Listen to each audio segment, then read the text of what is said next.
most recent position as a junior facilitator at Hoby, my personal success was the impact that I had on my ambassadors.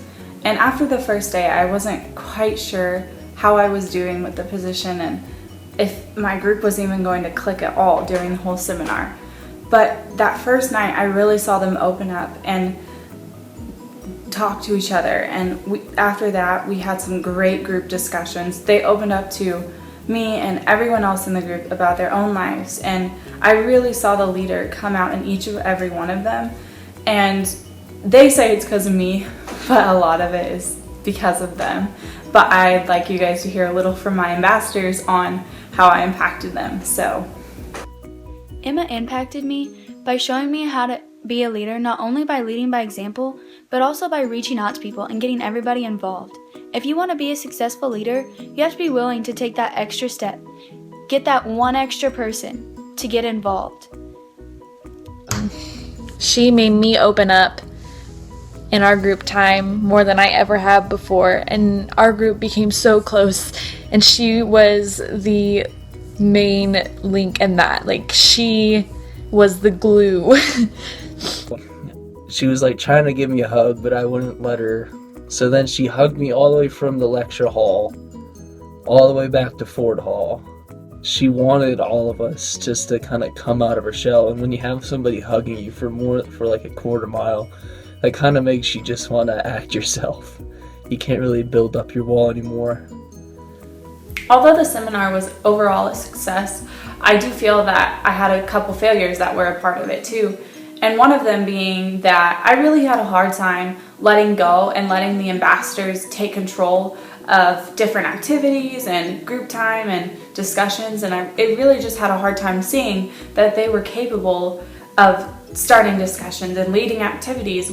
I wasn't even needed really after the second day, and so I really think that that's one thing that I could have done better. And another thing is really trying to not interact as much with the J staff during the day and when I'm with my ambassadors, because I think it is more noticeable to them than I think it is. So I just really need to concentrate on them and try and not mess around with the other J staff members as much during the day. But I think that both my successes and my failures are definitely things to learn from for the next seminar. And I think they will help me become a better leader, because I mean, my failures for the next seminar, I could build off of those and realize earlier that the ambassadors can take control and they know what they're doing.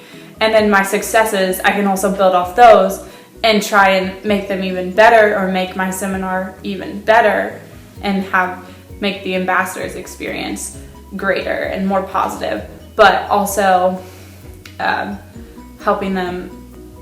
It's just an overall building experience with my successes and failures, and that just, the more experience that I have, I think the better the seminars will become.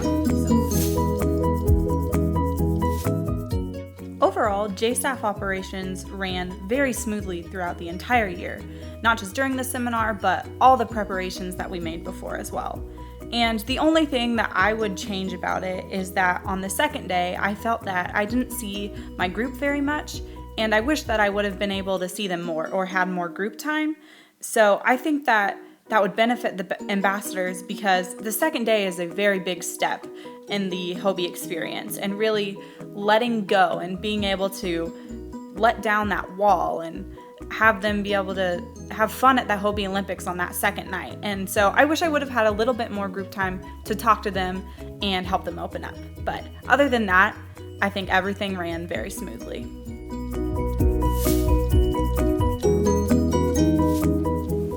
If I could plan a service project for Hoby, I would plan a walk for the Special Olympics and really try and advertise it for the community of Manhattan beforehand, so they could really be involved in it. And also that show you see what Hoby is like and how great it is for our ambassadors and what good things that we are doing there and the positivity that's all in the air.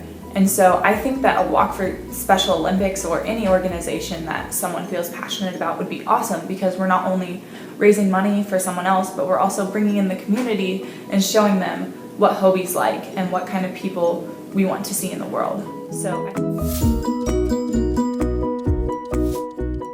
the reason why I'm an ideal fit for junior staff because of my true colors is that I am a very high orange and a very high blue.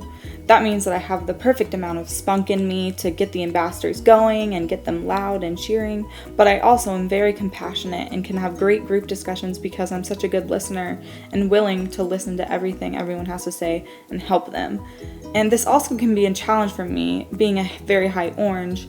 I have trouble concentrating all the time and I just want to laugh all the time when, in all seriousness, I need to be there for my ambassadors and really focus. And that's the only really challenge I have with it. But other than that, my true colors are perfect to be a J staff member.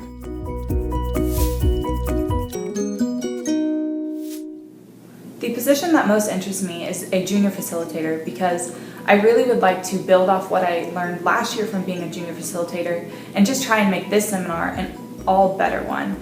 And I think that being another junior facilitator would be perfect for me next year.